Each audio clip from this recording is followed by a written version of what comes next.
सत्संगत जी, प्रेम से कहना सत्संगत। आज दूसरे रोज़ भी इस हिमाचल प्रदेश के संत समागम के अवसर पर भरपूर आनंद प्राप्त किया गया है, जहाँ ऐसे सुंदर वचन जो आनंददायक, जो प्रेरणादायक हैं, जो कल्याणकारी माने गए हैं, ऐसे वचनों को श्रवण करके जो ऐसी ही भावनाओं से युक्त हैं, वो सभी इसका आनंद प्राप्त कर रहे थे। कहने वाले भी उन्हीं भावनाओं से युक्त और सुनने वालों की भी वही भावनाएं, इसलिए कहने वाले भी आनंदित और श्रवण करने वाले भी आनंदित। तो इस तरह से आज दूसरे रोज़ भी ऐसे मूल्यवान जो वचन जो हमारे जीवन को एक सही दिशा देते हैं, उस तरफ प्रेरित करते हैं, तो ऐसे अमोलक वचनों को हमेशा सुनने के लिए भक्त ललायित रहते हैं। हमेशा चाहते हैं कि सुनने को तो ये कान दिन भर पता नहीं क्या क्या शोरोगुल सुनते हैं, सुनने को पता नहीं कैसे कैसी आवाज़ें इन कानों में सुनाई देती हैं और कैसे कैसे बोल सुनने को मिलते हैं। कहीं पर निंदा बखीली सुनने को मिलती है, कहीं पर गाली गलौज सुनने को मिलती है,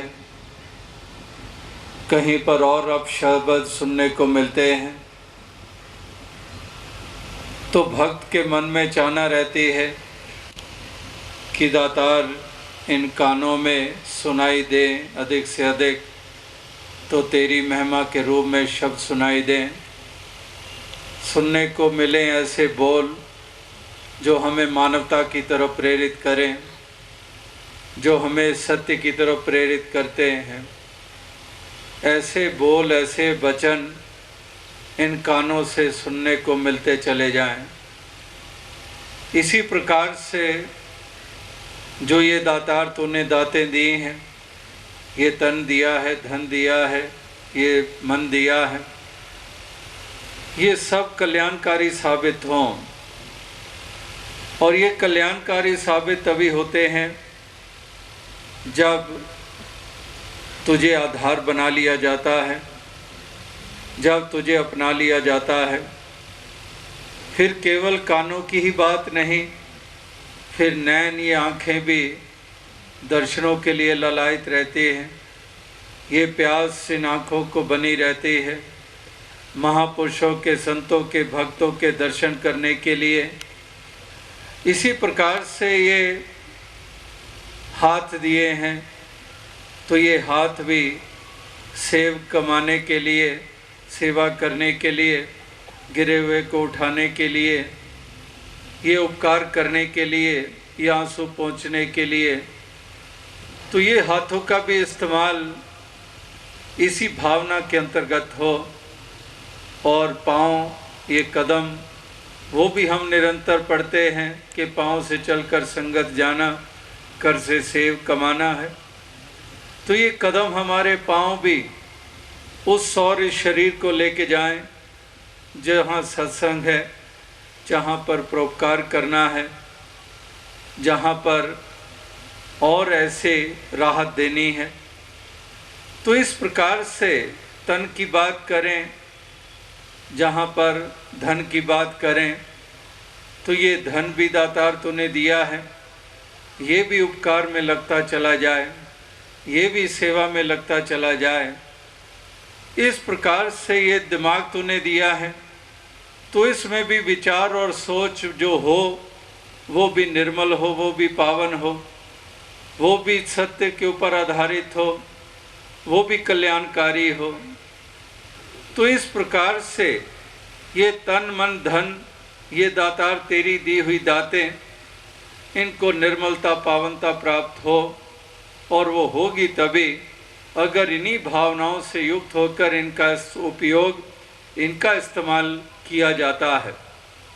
अब दूसरी तरफ दृश्य वो घिनौना जहाँ पर तन मन धन जिनको प्राप्त है, वो इनका क्या उपयोग करते हैं।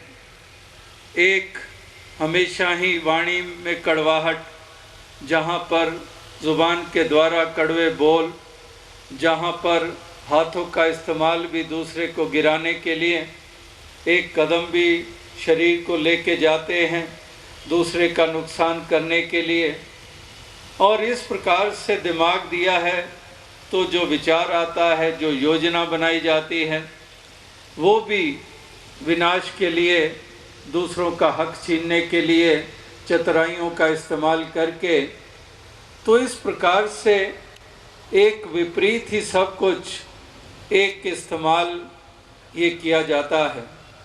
तो यहाँ पर भक्त महापुरुष संत जन वो यही एक प्रेरणा यही देते हैं अपने वचनों के द्वारा कि ये दातार की दी हुई दातें, इसका हमने सदुपयोग करना है, हमने इसका दुरुपयोग नहीं करना है।